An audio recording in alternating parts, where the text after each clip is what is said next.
যেভাবে সত্যি হয়েছিল গাদ্দাফির ভবিষ্যৎবাণী। বিদ্রোহীদের হাত থেকে জীবন বাঁচাতে গাদ্দাফিয়ার সাথে কিছু বডিগার্ড রাস্তার পাশেই একটি গোলাকার ড্রেনেজ পাইপের ভেতর হামাগুড়ি দিয়ে ঢুকে পড়ে। এই পাইপটা খুব বেশি চওড়া ছিল না, কেবল একজন ব্যক্তির ফিট হওয়ার মতোই যথেষ্ট। পাইপের ভেতর তারা চুপচাপ বসেছিল আর প্রার্থনা করছিল যেন তাদেরকে কেউ খুঁজে না পায়। কিন্তু মিসরাতা বিদ্রোহী যোদ্ধারা অলরেডি খবর পেয়ে সেখানে পৌঁছে যায়। তারা আরও লক্ষ্য করে রক্তের দাগ আর ফুটপ্রিন্ট।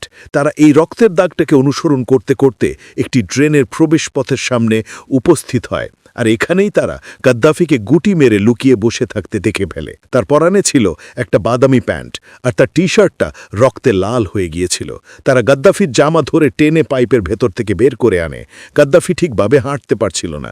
এয়ার স্ট্রাইকের কারণে অলরেডি তার হাত পা আহত ছিল।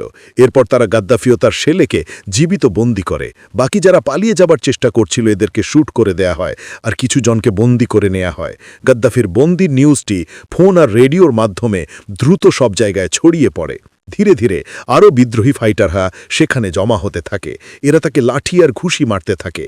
অনেকে অকথ্য ভাষায় তাকে গালাগালি দিতে থাকে। কেউ চুল ধরে আবার কেউ জামা ধরে টানতে থাকে। তাদেরকে নিয়ন্ত্রিত করার মতো সেখানে কেউ ছিল না। সবাই যেন তার উপর বহুদিনের জমে থাকা ক্ষোভ প্রকাশ করছে। বিদ্রোহী ফাইটাররা তাকে টানতে টানতে রাস্তায় নিয়ে আসে। গোটা শহরে তাকে ঘোরাবে বলে ট্রাকের ওপর তোলে। কিন্তু ট্রাকের উপরেও কিছু বিদ্রোহী উঠে পড়ে আর তাকে ছুরি দিয়ে আঘাত করতে থাকে। একজন বিদ্রোহী গাদ্দাফির হাত থেকে ওয়েডিং রিং ছিনিয়ে নেয়। এই রিংয়ে তার স্ত্রীর নাম লেখা রয়েছে, সাফিয়া, 1970। ইতিমধ্যে গাদ্দাফি অজ্ঞান হয়ে যায়। তার দেহে আর কোনো সাড়া শব্দ নেই। যখন তাকে হসপিটালে নিয়ে যাওয়ার জন্যে অ্যাম্বুলেন্সে তোলা হয় ততক্ষণে সে বেঁচে ছিল না।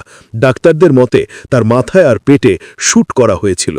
ওই দিন লিবিয়ার মানুষ অজান্তেই নিজেদের পায়ে নিজেরাই কুড়ুল মেরেছিল।